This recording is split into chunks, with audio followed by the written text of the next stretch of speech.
Fala aí galera, beleza? Galera que é apaixonada por física, que está aí em suas eletricidades, estão envoltos de energia a partir da equação de Einstein. Vamos aqui começar este vídeo que é sobre eletrodinâmica. Antes a gente estava falando sobre o que? Cargas que estavam estáticas, eletrostática. Haviam os processos de transferência de elétrons, de eletrização, e hoje a gente vai falar sobre corrente elétrica. Mas antes de tudo, vem comigo. Vê. A gente tem que entender que todos os materiais eles vão conduzir os elétrons. Agora, o que vai variar é a quantidade dos elétrons livres em sua superfície.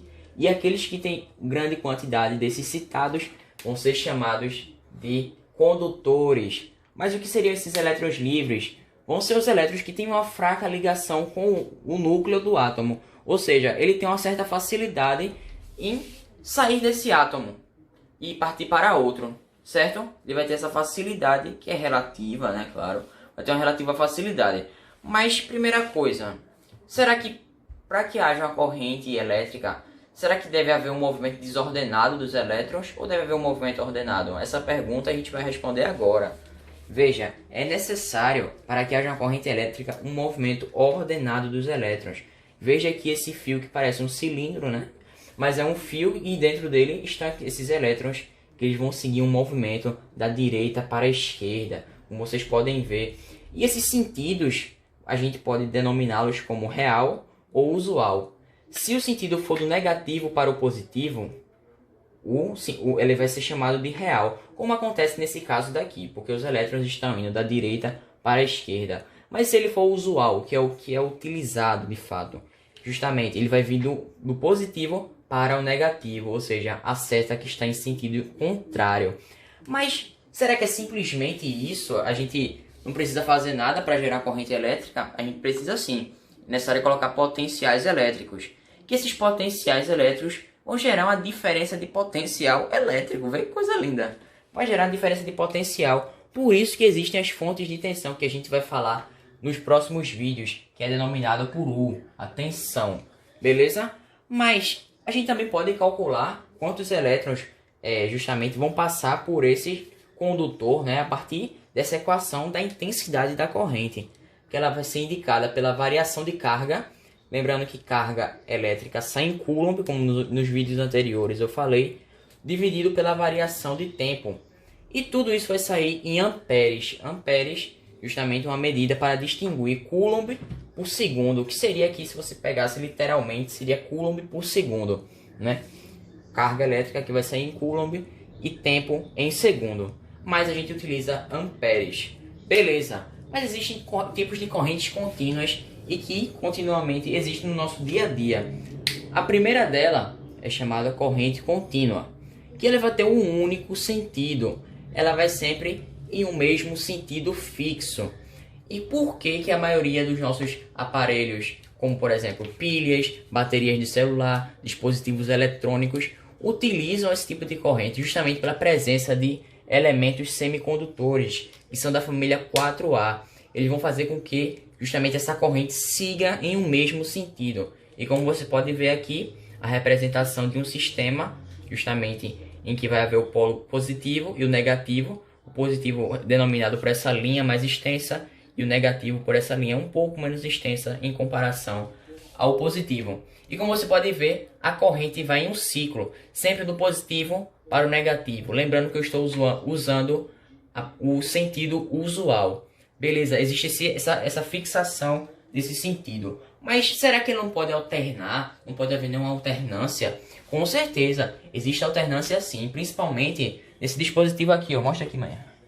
Dispositivo, uma tomada. Justamente a gente vai utilizar um carregador, como por exemplo, que vai transformar a corrente alternada, que vem justamente dos locais que vem a produção de energia, em corrente contínua. E essa transformação é feita justamente pela caixinha do carregador. Beleza? Aí outra coisa, corrente alternada. Eu esqueci de definir, né? Eu expliquei, mas não defini. Vai haver uma alternância, um vai e vem dos elétrons, uma oscilação. Se você escutar essa palavra oscilação, me lembra ondulatória. E ondulatória me lembra hertz. Sabe o que é hertz, né? Uma oscilação em cada segundo. Beleza? Quantas oscilações aquela onda vai fazer em 1 segundo, beleza? E a gente pode mostrar essa corrente alternada aqui, ó, a partir desse gráfico, que é justamente essa ondulação, no sentido positivo, negativo, negativo. E essas alternâncias vai representar justamente o vai e vem dos elétrons. Não existe nada fixo, o sentido não é fixo da corrente. Justamente por isso vai precisar de um transformador. Voltando para a segunda parte do vídeo, espero que você tenha entendido a parte de correntes elétricas contínuas, alternadas. E nesse caso, vamos passar para uma situação mais real do nosso dia a dia, em que a gente gasta potência justamente pelos aparelhos, eles vão ter uma certa potência, e justamente isso vai implicar no gasto energético que chega na nossa conta, que eu não pago, né? Que vai também justamente ser baseado no valor de quilowatts. Por que o quilowatts? Porque é a unidade usual, né? Porque justamente se a gente for calcular em joules essa energia, vai ficar um valor absurdo, muito grande, e vai ficar difícil de entendimento para as pessoas, né? Então vem comigo. Veja, para a gente calcular a energia elétrica, a gente tem que saber que é a multiplicação da potência vezes a variação do tempo. Mas para a gente dar uma aprofundada no conteúdo, isso aqui, utilizando um pouco a astronomia, a gente pode fazer com que, a partir da equação energia é igual a massa vezes a velocidade da luz ao quadrado, a gente pode deduzir que a potência, eu posso substituir esse E por esses dois valores, ou seja, a potência vezes a variação do tempo é igual a massa vezes a velocidade da luz ao quadrado. E essa potência, no sentido de estrelas, vai ser luminosidade, beleza? Mas isso só aprofundando um pouco a nível de conhecimento. Beleza, mas vamos aqui ao nosso caso que vai nos interessar para essa questão. Ele vai mostrar um chuveiro elétrico. Esse chuveiro elétrico vai ter uma potência de 5.000 watts. Vão haver 5 pessoas dentro de uma casa. Além disso, essas pessoas vão tomar 2 banhos diários de 15 minutos cada. E justamente a questão que é o gasto energético mensal em kilowatts. Primeira coisa, esse watts aqui não está em kilowatts, né? A gente precisa passar para utilizar esse prefixo quilo. Para a gente usar o prefixo quilo, é somente cortar os 3 zeros, ou seja, 5.000 dividido por quem? Por 1.000, né? Ou seja, eu vou cortar todos esses zeros e no final vai ficar 5, beleza? A gente achou a primeira parte. Aqui só reescrevendo a equação, a gente achou a potência, que vai ser 5 kW, e a variação de tempo, que a gente vai precisar da variação de tempo. Raciocina comigo.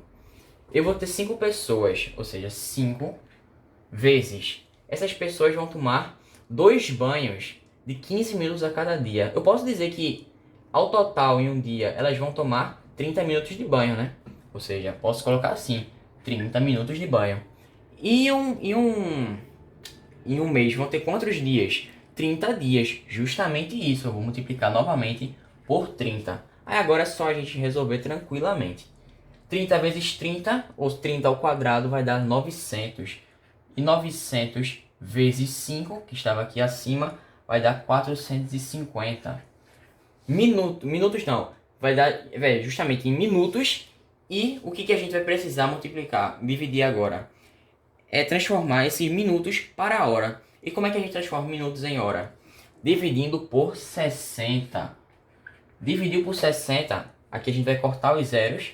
Justamente por ter 10 dos dois lados da divisão.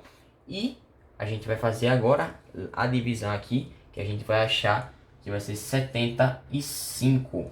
Justamente a gente achou 75 horas. E multiplicando 75 vezes 5, que a gente achou aqui, primeiramente, vamos ter que a energia total vai ser 375 kWh. Lembrando que eu passei para hora e o valor e da potência eu passei para kilowatts. Então, pessoal, agradeço pela sua participação, por você ter visto aí, ter tido uma paciência em entender o conteúdo. E agradeço, te espero no próximo vídeo.